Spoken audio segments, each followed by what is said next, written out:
سلام بنات، اش اخباركم؟ لاباس عليكم؟ كنتمنى ان شاء الله تكونوا في صحه جيده واحسن الاحوال. سمحوا لي على هاد الغيبه، والله راه ماشي الخاطري، راه بحكم الخدمه. وانتم راكم عارفين، يعني راه بلا ما نقول لكم ملي كتكون الضغط ديال الخدمه راه والله ما كيبقى عندي الوقت فين نمونطي ولا نحط لكم شي فيديو. المهم ملي كنلقى شي وقيت بحال هذا، راني غادي نبارطاجي معكم اي طلبيه كيف ما طلبتوا ليا في لي كومونتير. اي حاجه غادي نصاوبها ان شاء الله، غادي نبارطاجيها معكم. نتوما عليكم غير دعموني بلي لايك والبارطاج هكا، لان صراحه حتى المشاهده ولات قليله بزاف هكا، ما كتدعمنيش بانني نحط هكا لي فيديو بزاف. صافي البنات، المهم غادي نشارك معكم هاد الطلبيه ديال واحد الاسبوع، من الاول حتى الاخير ان شاء الله. المهم غتلقاو جميع التفاصيل، طريقه التزيين، كل شيء باذن الله في هذا الفيديو هذا. المهم الا كنتوا اول مره كتشاهدوا القناه، اشتركوا وفعلوا زر الجرس باش ان شاء الله يوصلكم كل ما هو جديد.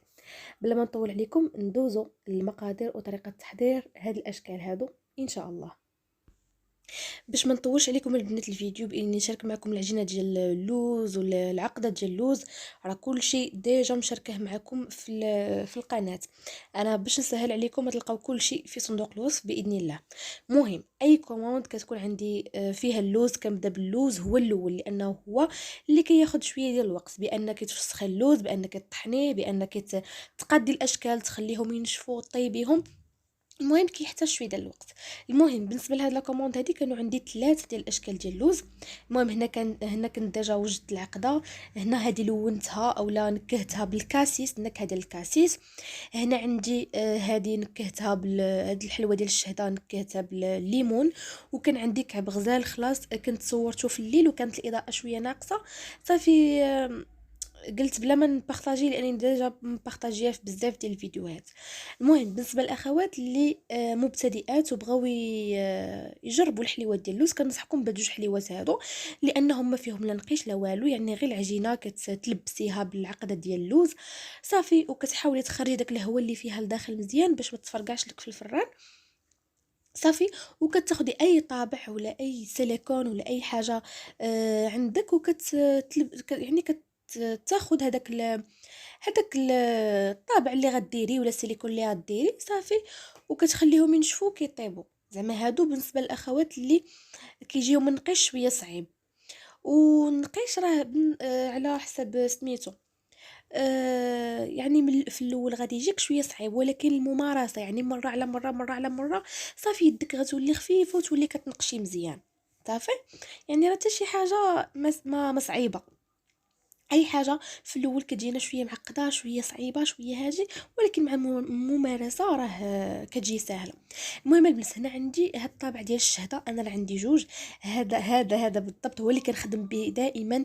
دازت عليه الحرب العالميه لانني كنبقى نضربو مع سطح العمل وكيتعوج له هذيك الدوره ديالو، ولكن راه كتجي فيه هاد الحليوه غزاله عكس عكس هذاك الطابع الاخر.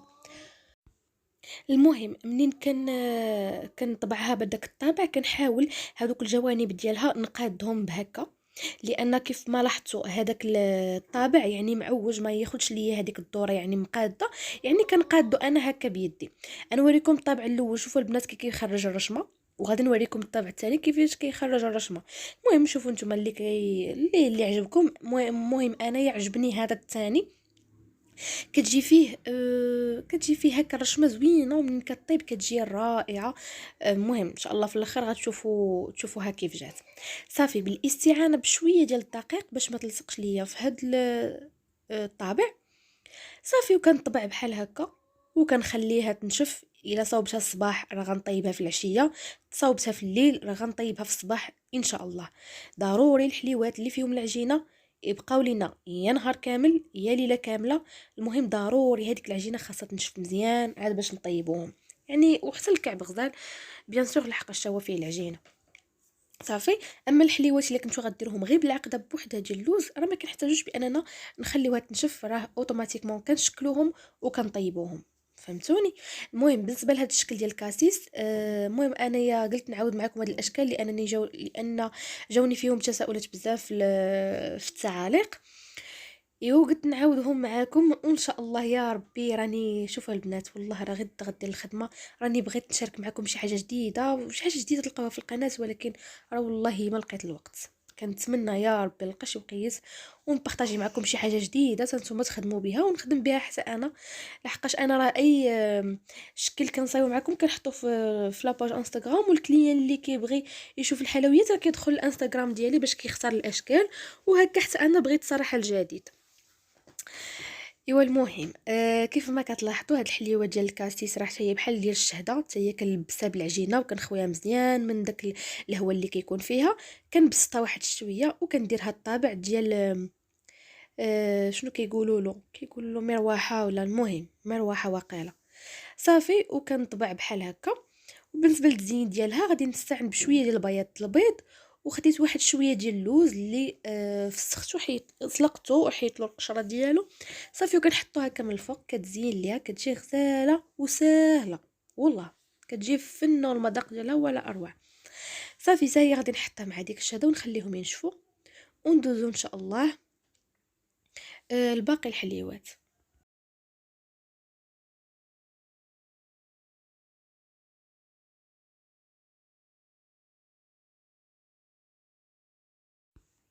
انا البنات غندوز معكم العجين ديال الصابلي. بالنسبه لهاد انا كانت طلبت لي صابلي بزبده سبيسيال ماشي يعني بالزبده العاديه. المهم انا نقول لكم القياس ديال عجنه صغيره.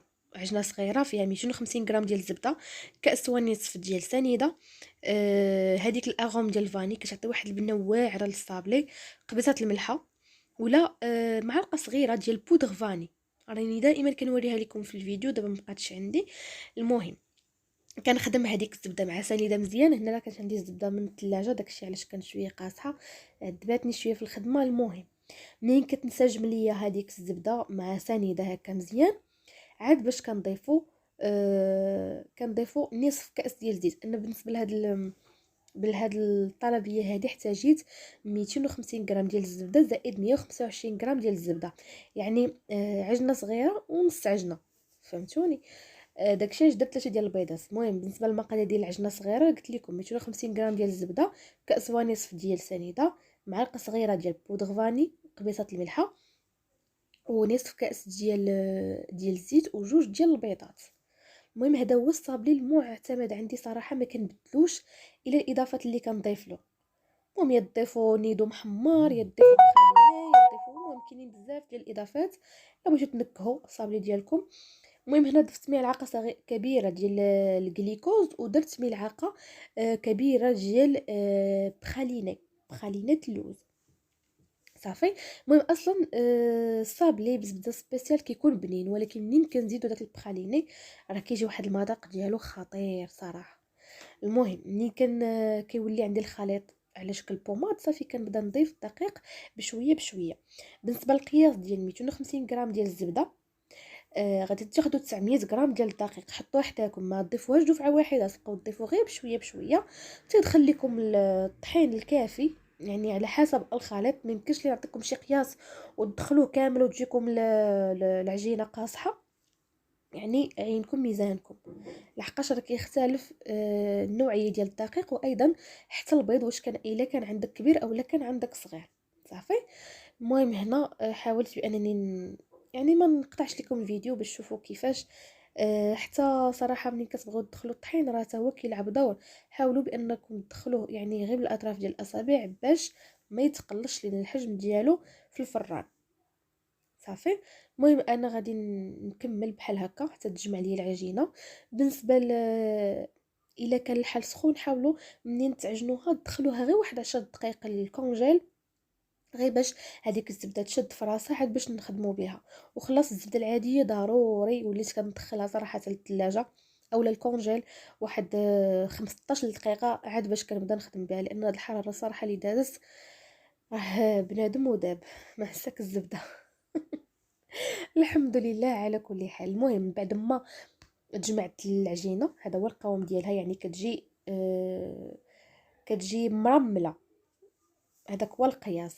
صافي هنا طبعت الصابلي الاول، العجينه ديال الصابلي. المهم هذا هو الطابع. وبالنسبه لواحد اخر درته في اصغر واحد دائري، راه نسيت البنات ما صورتوش. صافي دخلت الصابلي الفران. هنا دزت اللوز. هنا راه كان من بعد ما نشف ليا ليله كامله دهنته بالزبده نوازيط، يعني زبده من اصل جيد اولا من اصل حيواني. خليتها دابت حتى ولات نوازيط، وعاد باش كندهن بها ضروري الحليوات كاملين، لا هادي ديال نكهه الكاسيس ولا الشهده ولا الكعبه، كلهم كندهنهم بالزبده نوازيط صافي، وكندخلهم الفران. بالنسبه للطياب ديالهم الفران بارد، وكندخلهم ماشي الطبقه اللي تحت منها العافيه، لا، كنطلعهم شويه الفوق. الا كانوا عندكم دوك ليطاجير، دابا نصورهم ان شاء الله معكم، دابا نصورهم ليكم. يعني تكون ما يكونوش يعني اوتوماتيكمون مع الحراره، يكونوا شويه شويه الفوق. صافي بوطه مهيله، وكنخلي كنخلي الباب ديال الفران شويه محلول باش هكا ما يتفرقعش ليا الكعب غزال في الفران. صافي. المهم هنا دزت معكم الفقاس بريستيج او الفقاس الملكي، اللي عندي فيه جوج ديال البيضات، نصف كاس ديال الزيت، نصف كاس ديال الزبده، الزبده ضروري تكون من نوع جيد، نصف كاس ديال الماء، ونصف كاس ديال الماء الزهر، وكاس ونصف ديال السكر كلاصي، قبيصه ديال الملحه، واما ديروا بودغ فاني اولا ديروا اغوم الفاني. صافي خلطت كلشي مزيان. وهنا كنضيف خماره وحده من وزن 8 غرام والدقيق حسب الخليط. الا بغيتوا هذا الفقاس يعني بادق التفاصيل ديالو غنخليه لكم في صندوق الوصف. بالنسبه للاخوات اللي جربوا هذاك الفقاس اللي باللوز والكركاع وجاهم قاصح، راه انا كاينه الناس كلياني كيبغيو الفقاس بحال هكاك، غير نتوما جربتوه جاكم قاصح، راه كلياني انا كيبغيه بحال هكاك. بغيتوه يجيكم هشيش ديروا السكر كلاصي في بلاصه السنيده. صافي. المهم بعد ما عجنت داك الفقاس، كان ديك العجينه كنقسمها على 3 على هذا الشكل هذا. صافي. وهنا سرحت العجينه على شكل مستطيل، وكندهنها بالبيضه مع نيسكافي، كندهنهم مزيان مزيان بحال هكا، وكنبدا ندير صف لوز، صف كركاع، صف لوز، صف كركاع، صف لوز، صف كركاع، حتى كنكمل هاد الكميه كامله اللي عندي. هنا البنات راني وريتكم غير عجنه واحده، اما انا كانوا عندي 3 ديال العجنات، 3 ديال العجنات اللي خدمت من غير هاد الاسبوع، كان عندي الفقاس. صافي كنبقى على هاد الطريقه حتى كنكمل. غير هو يعني كان اللوز والكركاع يعني كنزاحمهم، يعني ماشي كنخليهم مفرقين، كنزاحمهم باش منين كتبغيو تقطعوا كيجي شي حداشي، ما كيجيش اللوز والكركاع مفرقين على بعضياتهم. صافي. صافي هنا من بعد ما غادي نكملو، من بعد ما كملتو هكا كنثبت هذاك اللوز والكركاع غير شي شويه، كنثبتو مزيان باش يلصق، وكنبدا نرولي هاد العجينه هادي، يعني كنروليها على الطريقه. وحاولوا ما ديروش العجينه اوتوماتيكمون مع سطح العمل، ضروري ديروا بلاستيكا ولا ديروا بابي كويسون هكا باش ما تلصقش لكم العجينه على سطح العمل. صافي هنا كنلصق هذيك العجينه، يعني الاخر ديال العجينه كنلصقو مع العجينه الاخرى. صافي وهنا كنرولي غير باش كنتاكد بان كلشي راه ثابت وكلشي راه مقادد. صافي.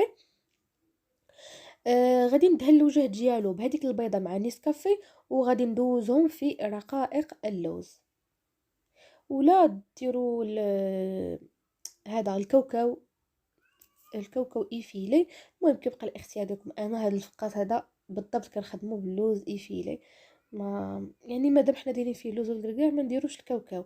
الا بغات، الا زعما اللي بغى يصايبو غير لدارو ولا ديروا كاوكاو، المهم كيبقى الاختيار ديالكم. صافي انا كنحربلو هكا في هذاك اللوز مزيان. صافي وكنحطو.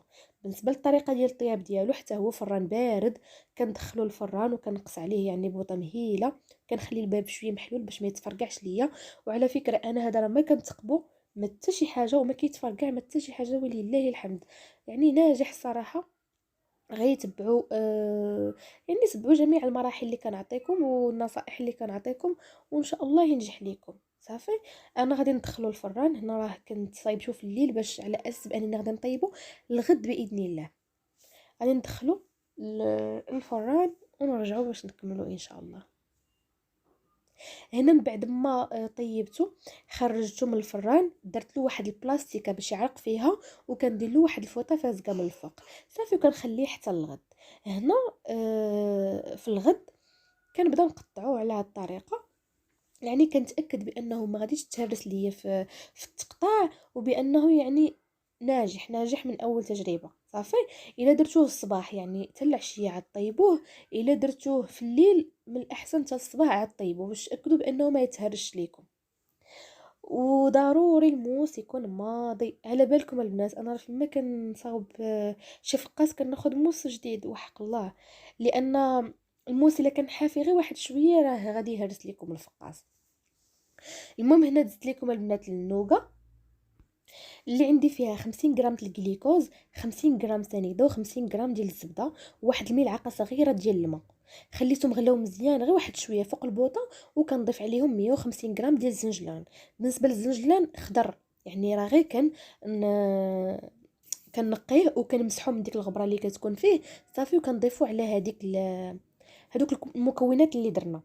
صافي، انا درتو في هذا السيليكون هذا ودخلتهم طابو طابو في الفران.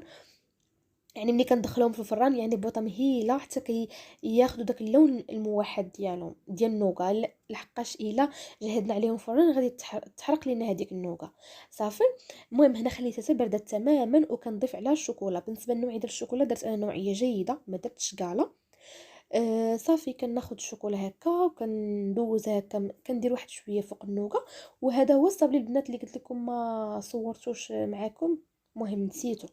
راه درتو في اصغر طابع دائري، يعني اللي غادي يجيني مع هاد السيليكون. صافي، والشوكولا ما حدها يعني باقا سخونه، كندير هذاك الصابلي باش كيلصق ليا على هذاك الشوكولا. يعني الا خلينا الشكلاط تبرد راه ما يلصقش لينا على الصابلي.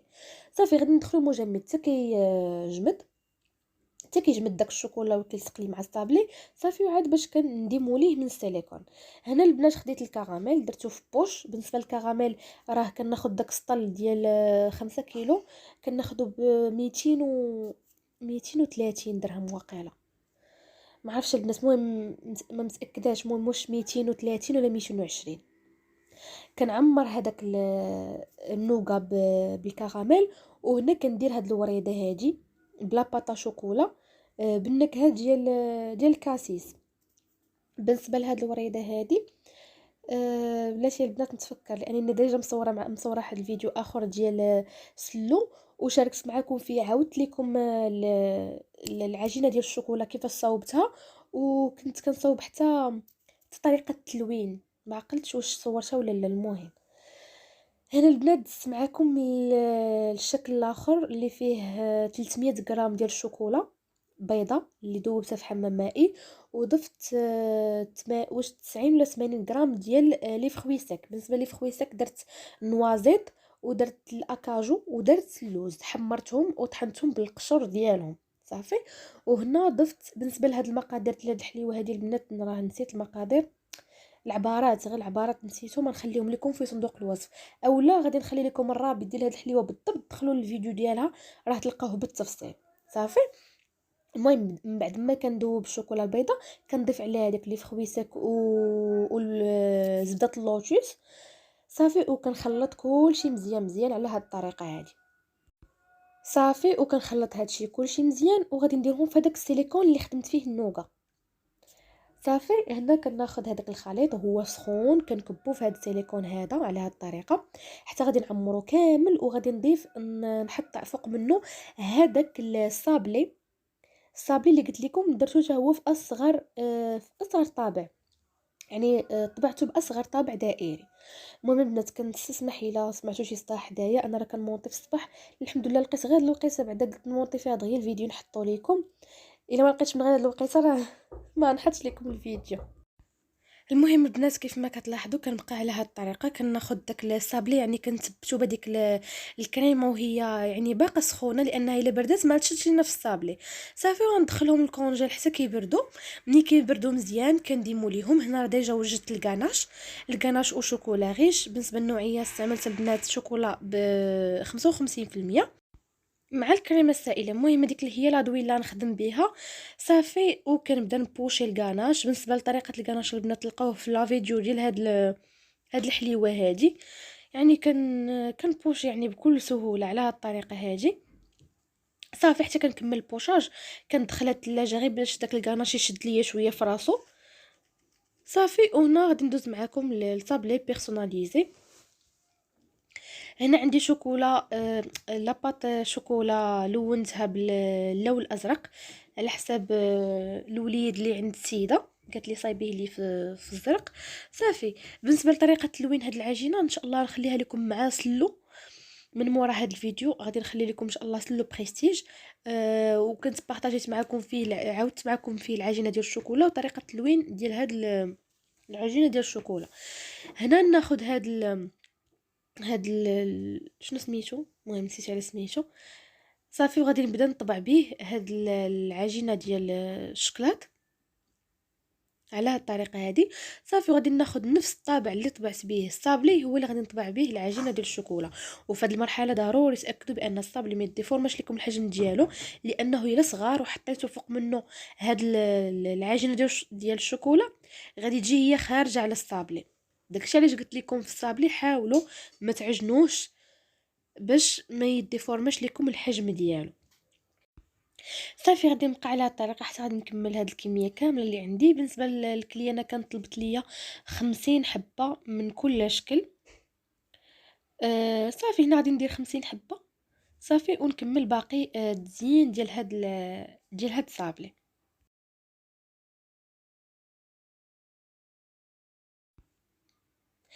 هنا البنات دزت معاكم السميه اللي غادي نحطها اللي غادي نكسبوها فوق هاد العجينه ديال الشوكولا.